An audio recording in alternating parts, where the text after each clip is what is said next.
the biggest debates right now in college men's basketball is, should these athletes be going directly from high school to their professional careers or going the traditional route to college? And even I have made a video, which you can check out right here, and I'll link it down in the description, debating about these topics and the benefits between college and overtime elite and these other leagues like it.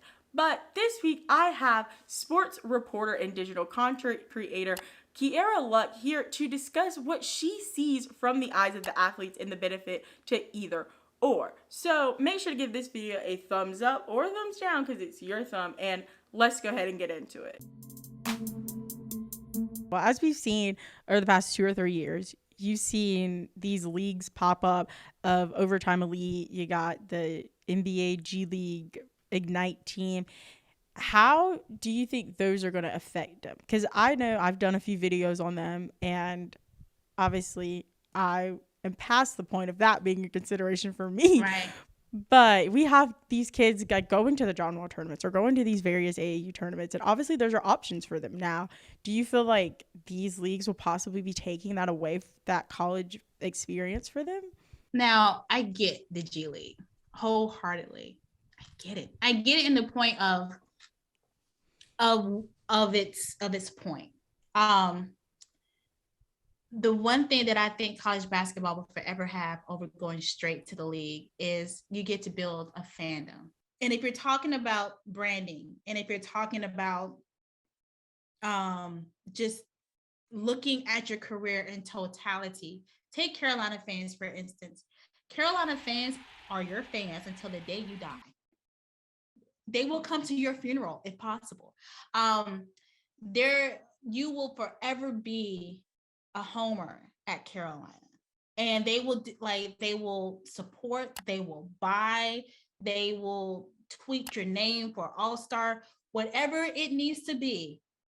Take Cam Johnson, for instance, and he didn't do it, but I'm just saying, for a kid who came as a transfer, when I see Cam Johnson do something phenomenal for Phoenix, I see it first on Tar Heel Twitter, not even on Phoenix Suns. Like, it comes from Tar Heel Twitter.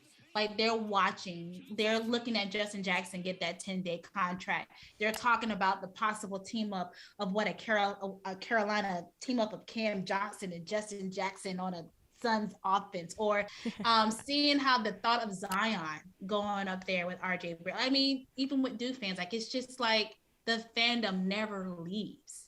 It's always there. And if you miss college and go straight to the league, you kind of skip that point. You kind of miss that fandom. You kind of miss the growth of your social media with that. And also, like, I feel like people forget about you easier.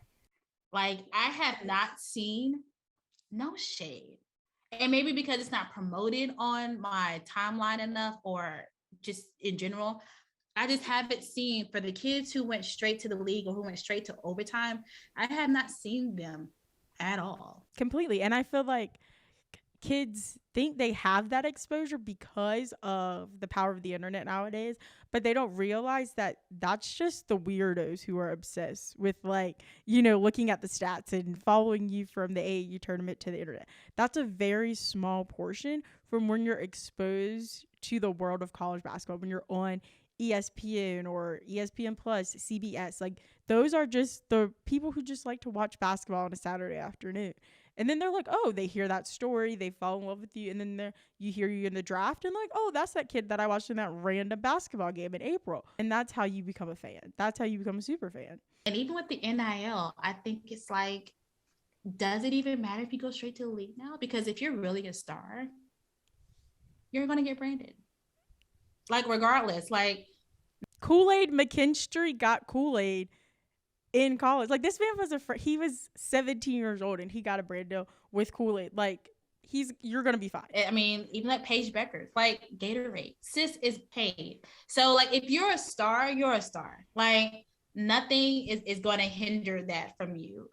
So I think if you really want to build a brand, you kind of got to go to college. Plus, going to college at 18 versus going to college at like 32 are two different things. Because you're not getting the experience. It's not the same experience. They're not.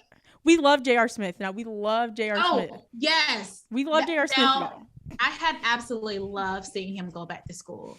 But I know it would have definitely been different, you know, if I was 18 and really been a kid to really like soak up what it's like to be at A&T, because A&T is lit. And you know, to be 18 at A&T is different than being older. So He didn't know about algebra until he was 36. Like, could you imagine? girl, Could you and low key, imagine? that's a blessing, because that just lets you know that algebra is pointless. Because if it took J.R. Smith that long to find out about algebra, that just tells you we're not using it in the real life. So algebra is pointless. One thing that we kind of mentioned a little bit about, the kids nowadays is they're not even going to like public school anymore. They're going to these prep academies, and like I know that Kanye mentioned he was going to open one, like, and we all heard about the story of Bishop Sycamore of football over the past year. I've kind of mentioned on the podcast about how like I think it's a great opportunity for those who need it, and it's also a bad, like with anything, you have your pros and your cons. Yeah. How do you kind of feel about the prep school versus public school situations? Like, I get it. I get prep schools. Like I do. Because I feel like with prep schools, you know what? I'm going to go. I'm saying, I think they're necessary, because if you are truly dedicated to your craft, you're going to want to send your kids somewhere where that craft is honed in and is perfected. I get it. It's almost like if you're a cook, you're going to want to go to cooking school. Like, it's almost like if you're, an ROTC, you're going to want to go to a high school with the best ROTC program. Whatever the case may be, with basketball, to really hone in and to really get the attention that you need, to get the funding, to be able to get the weights, that some like public school can't really provide all that. As someone who went to public school, they can't. Girl, that's a whole nother conversation. But the access you get in a prep school makes perfect sense for people like a Dior Johnson, like a Hansel Emmanuel. Like, it makes perfect sense.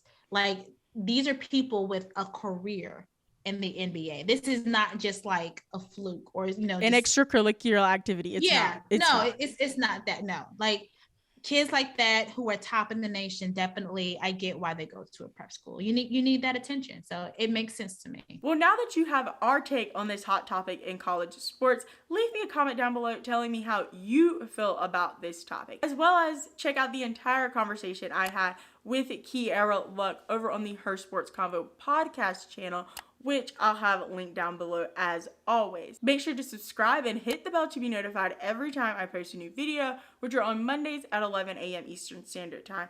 And you do not want to miss next week's video, as it'll be the final video in the March Madness 2022 series. Give this video a thumbs up or a thumbs down, because it's still your thumb. And remember, don't be afraid to join the convo.